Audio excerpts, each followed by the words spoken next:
Aitu-o-te-Rangi was born in 1820 and was the daughter of a chief, Te Whatahoranui. Her people were of Ngāti Moe Papawai in the Wairarapa, situated on the western side of the Ruamahanga River, near present-day Martinborough. When Te Aitu was about 14 years old, the mighty warlord Te Rapraha led an invasion on the Wairarapa and killed the chief, Te Whatahoranui. Te Aitu was captured and taken as a slave on Kapiti Island. Being of high-born status, Te Aitu was forced to become one of Te Rapraha's slave wives. 2 years had passed, and a European named John Jury came across a chance meeting with Te Aitu while whaling in New Zealand. He was immediately spellbound by the now beautiful 16-year-old slave princess. The feeling was mutual, and the couple concocted a plan to help Te Aitu escape from Kapiti Island and flee to her ancestral homelands. One night, when it was very dark, John Jury stole a small whaling boat from the main ship. He rowed to a secret meeting place to collect Te Aitu.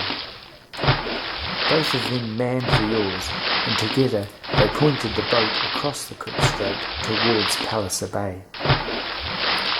All night they rowed, determined to reach the destination. Into the big southern bay they sailed, with Te Aitu pointing the way towards the Lake Inoki Bar. As they neared the coast, the bar was open and they sailed through. To John Jury's surprise, the little lake gave way to the huge, shallow expanse of the shimmering Lake Wairarapa. Te Aitu urged her whaler on, until at last they came to the entrance of the Ruamahanga River. Meanwhile, back at Kapiti Island, an enraged Te Rapraha had awakened to find his beautiful captive missing. He immediately assumed she had escaped, and that her intentions would be to head towards her homeland. The warlord summoned 60 of his most ferocious warriors, launched his big war canoe, and headed for Palliser Bay. They were unlucky on the approach to the Inoki Bar, and a rough sea threw many warriors overboard, causing them to drown. But Te Rapraha's commanded his warriors to continue the pursuit.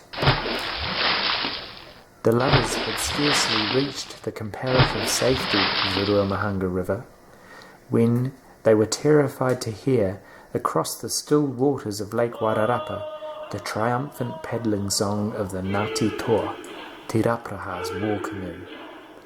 In desperation, Te Aitu directed her lover to leave the main channel and pull into a quiet backwater behind a little totara-clad island.